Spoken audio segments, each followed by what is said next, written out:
Beautiful wife. This is my beautiful wife. Mwah. And today, let's get started and eat. Yeah, we didn't eat. I haven't eaten from the morning. As usual. It seems like it's a theme. I didn't eat either. The only thing I had is I had a tea and I had cranberry sauce that I use as my jam. Yeah, no. And it's not sweet. It's barely sweet. Like Victoria barely sweetens it, so there we go. Today That's was how I like it. morning run. I have for this. I have new one. Like you can. It was still clean. This is Polish prepared horseradish, and it's Polish one, and I absolutely adore this. And funny enough, And funny enough. yeah, tell the story. Like, we went to the store and I looked at that horseradish and there was a bigger jar of this. And I'm like, oh, cool. And I read the ingredients and almost fainted. I'm like, wow, that's such a bad ingredients. And then Victoria I said, oh, we should buy horseradish. But we should was go separately. separate. I just told her, oh, you know, there's a horseradish we should buy, but you know, one has awful ingredients. Let's just probably should buy where you used to buy before. And then she went and she looked at this one and the little jar.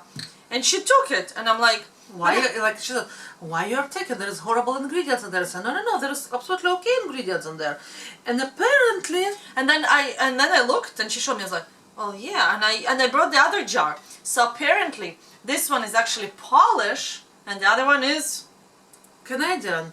And Canadian has way worse ingredients in them. So like literally nasty ingredients, and a lot of them. Like they are, it's like a lot of additives and stabilizers and whatnot. So it was interesting experience. So. Yeah, and it's funny. It's exactly the same label on the front, just bigger, just bigger one. But totally, yeah. But when you look at the side, you can see that it's made. Definitely, the other one made in Canada. Go figure. Go figure. Thank you. Go figure what they're thinking when they're doing this. Yeah, I know. It's weird. It is really, really weird. But anyway, so that's why never assume anything. Always check your labels. Apparently, I didn't think that the same, you know, the same label. The same label, absolutely the same label, just different size will be made in different places. Like that was really strange. My passion fruit tea. Not sweetened. I don't drink my tea sweetened. No water. Isn't it?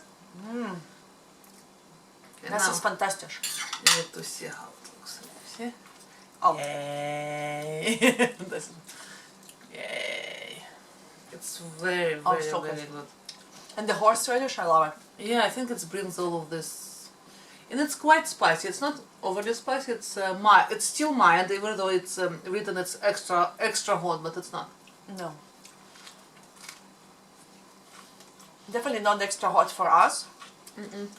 But it has enough spiciness and pungency. So when you take a bite, you can distinguish between all the different flavors, and you can taste the horseradish as well. Like it doesn't disappear with all other flavors, which is very important. I really loved it yesterday. We bought it yesterday one, and I had to come back and buy it today because we love it so much.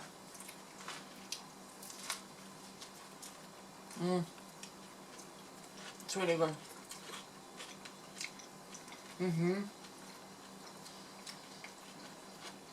Great idea for the chicken. I know. I bought chicken today. Ariel wanted chicken. He's not at home now. So yeah.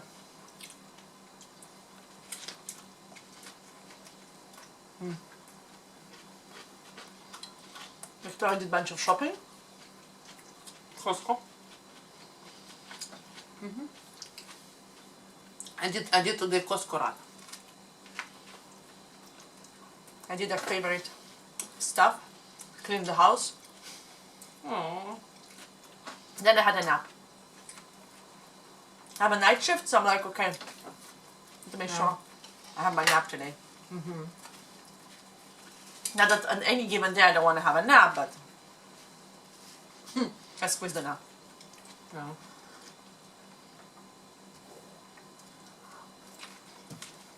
I think you should get another nap today. Probably. But this is so good.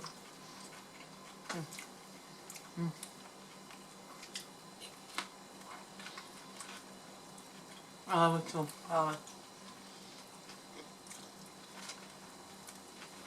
And interesting enough, Ariel loved the horseradish as well.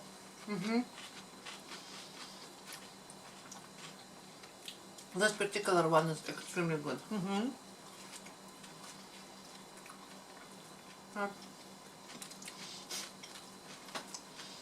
Story time. My grandmother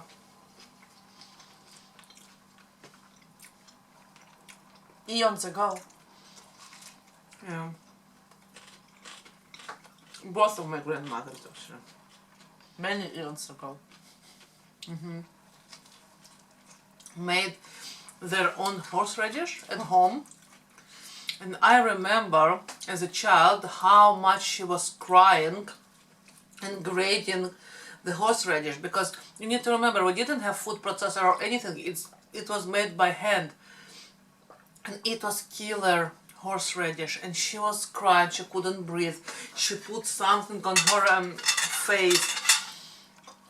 It was for her, you know, horrible, but she made it by herself. And oh, I remember, it's like you couldn't get to the kitchen. Me as I remember myself really tiny child, and she was like coming in and out of the closed kitchen, and she was crying to wash her hands with you know, in cold water and face. And I remember how much she cried. I don't remember my family doing the horseradish. Because I think I would. Yeah, I opened you. Oh, thank you. Yeah, oh. That's, yeah. I remember both of them. Like, my other grandmother lived about 20 minutes walk from our house. You know, in Ukraine. And I was staying quite often, couple of times a month. I was staying for a weekend in her house. And I remember she almost finished to do it, and I came a little bit early or something, or I don't remember what was. And I remember her too was like, no, you are not going to the kitchen now, because if you touch something, then you will touch eyes, it will hurt, blah blah blah. No. Oh yeah. Lucky for us, beautiful people, the manufacturing society did the job for us. Yeah. Makes us so happy. The modern days rock. And then my grandmother made gefilte fish always. Oh, that was good. Gefilte fish is good. I like gefilte fish.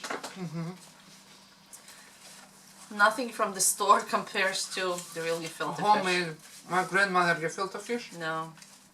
You know what? I haven't did gefilte fish for a while. I know how to make gefilte fish. So.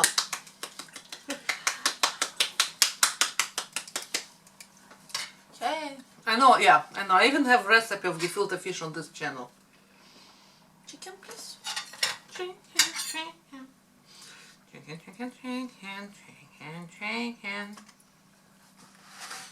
See, someone makes chicken for you, right? Someone grows veggies for us. It's Someone bakes croissants. It's beautiful. Just need to go and buy it. Oh, sorry. Beaucoup, thanks. Do you want more? No, that's perfect. So yeah. So I have even summer I have recipe of gefilte fish that I made. And it's really good. It's good. It's good. But it's not something Victoria But the chooses thing- to make too often. But frankly, there is an old-fashioned gefilte fish, which actually you can see the fish itself, like with the skin inside, and you stuff the parts inside. It was like delicate, long hour process that you need to clean the fish on one side, to cut it in a very specific way, to stuff.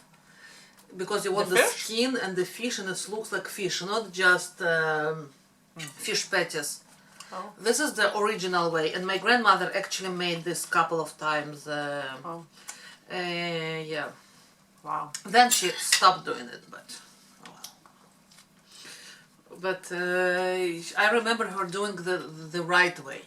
Wow, that Gefilte seems to be fish. complicated. It is. I think it's very hard even to buy nowadays, this fish, because it's such a laborious, Torturous work. torturous work. I know that. Yeah. Yeah, they used to make interesting dishes. I remember my grandma used to have skin from chicken neck. Then she would stitch it with a thread. Shaker. Yeah, and then she would stuff it with like, was it liver, right? All this insides. It was like kind of. It was couple of ways to do it, Yeah. But I like the one, because there was another way, but I like the one with actually, it would be very thin, and then they cut it. It was so good. it was really poor man, very poor man food. Yeah, with the So- needle and the thread, would stitch the ends so it will hold like a sack. And the thing is that, yeah, it was when people didn't have food, they need to stretch the back, so they took skin from the full chicken raw and stuffed it with something. But as you understand, when you put it like skin, you take the skin out, it tears. So the poor man version, which I grew up with, it's even not livers. It was way worse. It was What was it? It was onion and flour. They were making onion and flour in chicken fat and stuffed it inside. And this is extremely, as you can understand, Yes, that was the one version. it was the the skin. one version that, My other grandma used to didn't- make from the insides. yeah.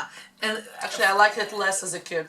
actually, when you make it from inside, it's more higher, it's more, cost effective, not cost, like it was costly.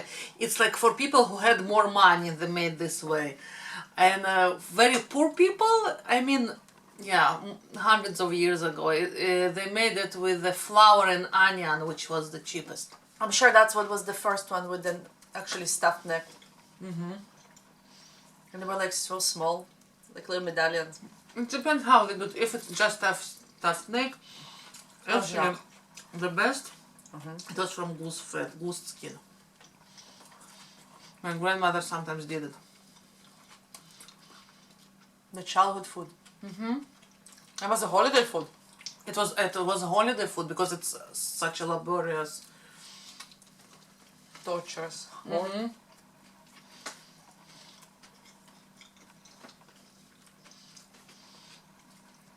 Yeah.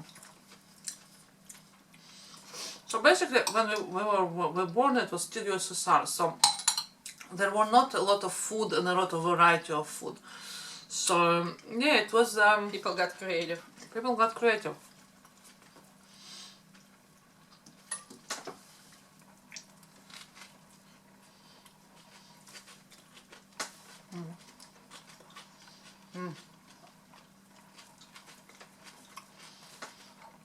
It's just so good. It's so good. Yeah.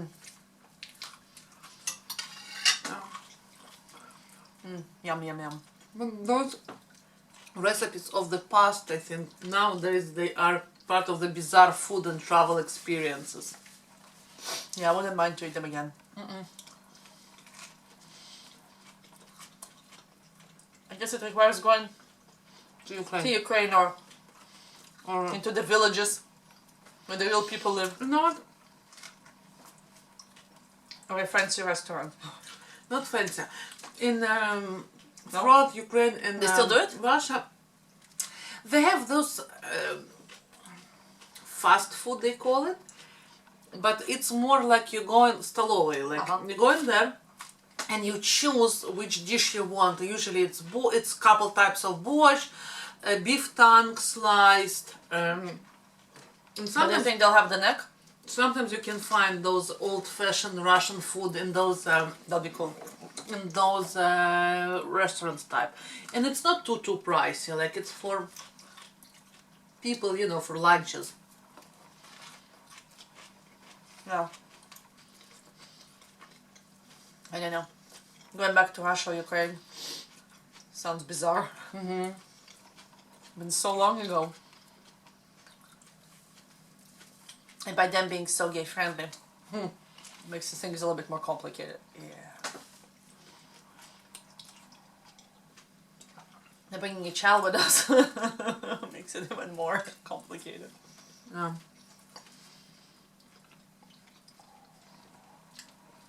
Oh well. But I'm not going to make you to make that stuffed Mexican, don't worry. Some things need to... Some things are meant to stay in a memory lane and not to be recreated. That's okay.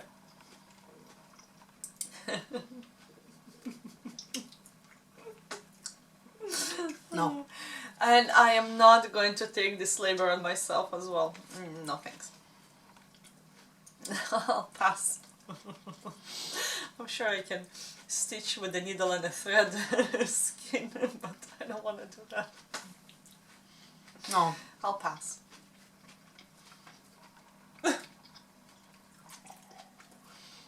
You can make borscht in varieties always. Yeah. You know.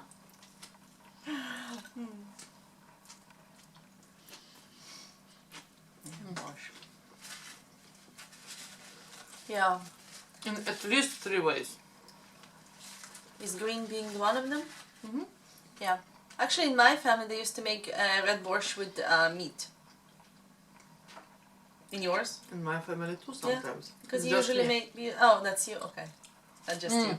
Well, there was the red one that was not without meat, but it was actually the summer one.